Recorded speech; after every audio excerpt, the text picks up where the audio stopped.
Hi everyone, I'm Vince and welcome to my channel Vince Cooper Games. In this video we're going to continue with the playthrough of my solitaire wargame Bloody Lane, and today in this video we're going to resolve turn 10. I'll split this video into two halves again as well, so I can give you as much detail on the gameplay. So we'll go down to the Union event phase, resolve that, and then come back in part 2 for the Union action phase. So let's get started.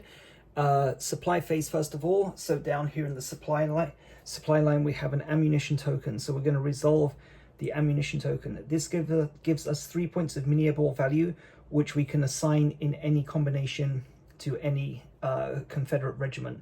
So we are definitely going to give this the 2nd North Carolina +1, so we're going to bring that up to 3. That's 1 point.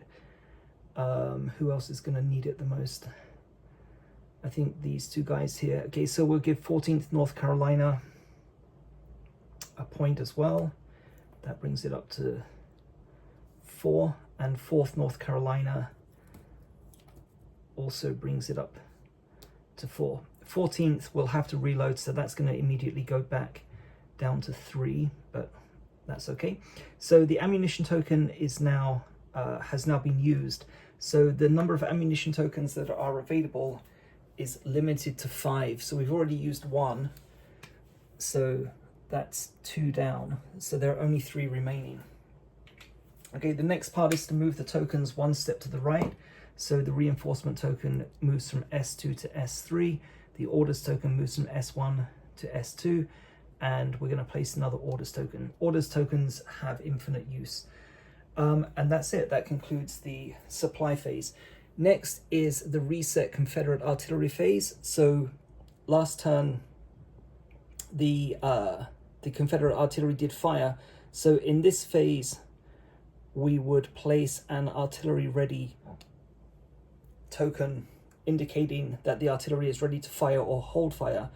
But to just save a little bit of time, I'm definitely going to fire in order to protect the reinforcements tokens. So I'm just going to leave the artillery reloading tokens attached, because just to save some time. So that concludes the reset Confederate artillery phase. So Confederate artillery phase, fire or hold fire. I'm going to fire. I have 3 guns. They're going to target Tompkins up here. Target number is 2 to 4. So 2 to 4 will inflict 1 hit on a random Union artillery piece. So 2d6, and we get an 11. That's a miss. Second attack, 7 is a miss.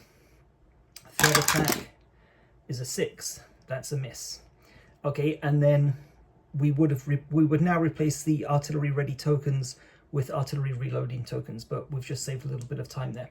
So I fired against the Union artillery, which means that now in the Union artillery phase, Tompkins and Tidball will engage in counter battery fire. Tompkins has a target number of 2 to 5, which will inflict 1 point of damage on a randomly selected Confederate artillery counter. So 3 attacks, and that's a 7. That's a miss. 5. Okay, they've hit us finally. Okay, so 1 to 2, 3 to 4, 5 to 6. Get a 3. So this gun here is hit. That reduces the battery strength from 2 down to 1. Okay, that's 2 attacks, and Tompkins' attack number 3 is an 12, so that's a miss. Okay, Tidball is always going to make 3 attacks. Target number is 2 to 3 to inflict 1 hit on a randomly selected Confederate artillery counter. 11 is a miss. Attack number 2, 11 is a miss. Attack number 3 is a 7, so that's a miss. So again, that's pretty good actually. So we'll take a hit to protect the reinforcements. And that's the end of the Union artillery phase. Next is the Union event phase. So this is the Union event table, 4d6 4 times. Resolve the event using this information here. Okay, so Union event number 1, 4d6.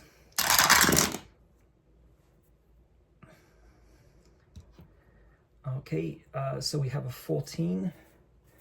So remember, turns 6 to 10, we're using column B. 14 is a light fire. Oh, hasn't been resolved. Okay, so let's mark off turn number 10 in the column. Okay, light fire, select target, roll 1d6. 1 is -1 cohesion.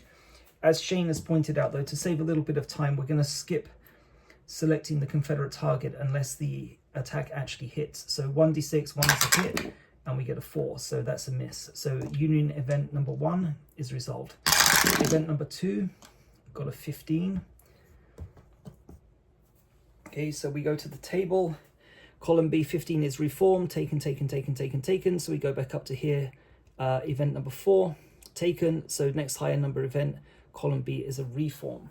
So let's just mark that off first. So reform gives a free cohesion check to any Union counter that is below its maximum cohesion value. There is only one such counter, which is the 14th Connecticut, currently with a cohesion of 1. So we're going to roll 1d6. If the result is 1, the counter will regain +1 cohesion to its maximum value of 2, and we get a, there you go, a 1. Okay, so not good. Okay, so we remove the cohesion token. Any Union counter or Confederate counter that doesn't have a cohesion counter attached means it's at its maximum value. So this has been a real kind of pain for me to deal with, and that's just made it a lot harder. So that's Union event number 2. Number 3. Okay, we have a 17. So again, it's already been taken, so we go up here. Next one is the smoke. So we'll mark off turn number 10 here, and we'll place a smoke token that will impose a -1 penalty on cohesion when either the Union or the Confederate make an attack. And last one, Union event number 4. Here we get a 19. So again, it's already been checked off. So we go back up here to event number 7, which is a light fire event.